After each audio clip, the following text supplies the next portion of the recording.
लोकसभा चुनाव 2024 की तारीखों के ऐलान से पहले चुनाव आयुक्त अरुण गोयल के इस्तीफे ने हलचल मचा दी। शनिवार को उन्होंने अचानक इस्तीफे का ऐलान किया तो चर्चाएं शुरू हो गई।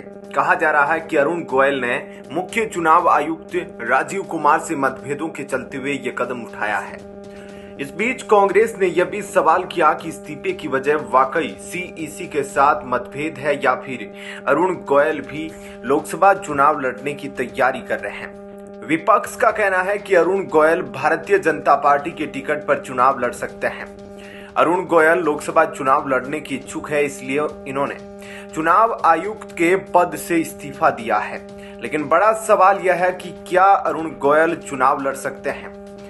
चुनाव आयुक्त का पद छोड़ने वाले अरुण गोयल के लोकसभा चुनाव 2024 लड़ने की अटकलें हैं और वे चुनाव लड़ सकते हैं। भारतीय संविधान की ओर से जारी गाइडलाइन के अनुसार वे अब चुनाव लड़ने के योग्य हो गए हैं, क्योंकि संविधान के अनुसार सरकारी पद पर रहते हुए कोई शख्स चुनाव नहीं लड़ सकता है। लेकिन अरुण गोयल सरकारी पद छोड़ चुके हैं, इसलिए वे अब चुनाव लड़ सकते हैं। उनकी इस्तीफा दिए जाने के बाद 3 सदस्यीय चुनाव आयोग में अब 2 पद खाली हो गए हैं। इससे पहले चुनाव आयुक्त अनूप कुमार पांडे 15 फरवरी 2024 को रिटायर हुए थे। सूत्रों के मुताबिक 1985 बेंच का आईएएस अफसर और चुनाव आयुक्त रह चुके अरुण गोयल पंजाब से लोकसभा चुनाव 2024 लड़ने के इच्छुक हैं। उनकी नजदीकियां शिरोमणि अकाली दल के साथ है। उन्होंने भाजपा और शिरोमणि अकाली दल के बीच सुलह कराने में अहम भूमिका निभाई थी। शिरोमणि अकाली दल भाजपा के एनडीए गठबंधन का सहयोगी था, लेकिन किसान आंदोलन के चलते दोनों के बीच दरार आ गई थी। उस समय अरुण गोयल ने मध्यस्थता करके दोनों पार्टियों के बीच सुलह कराई थी। इसी का तोहफा उन्हें मिलने की संभावना राजनीतिक विशेषज्ञों ने जताई है। अब यह तोहफा भाजपा देगी या अकाली दल, वक्त बताएगा। गोयल के इस्तीफे के बाद पूछे जाने पर कांग्रेस अध्यक्ष मल्लिकार्जुन खड़गे ने कहा, यह देखने के लिए इंतजार करना होगा कि वे आने वाले दिनों में क्या करते हैं। उन्होंने कहा, मैं उच्च न्यायालय के न्यायाधीश के बारे में सोच रहा था जो इस्तीफा देकर भाजपा में शामिल हो गए और टीएमसी को गाली देना शुरू कर दिया। इससे पता चलता है कि भाजपा ने ऐसी मानसिकता वाले लोगों को नियुक्त किया है। अब चुनाव आयुक्त ने इस्तीफा दे दिया है।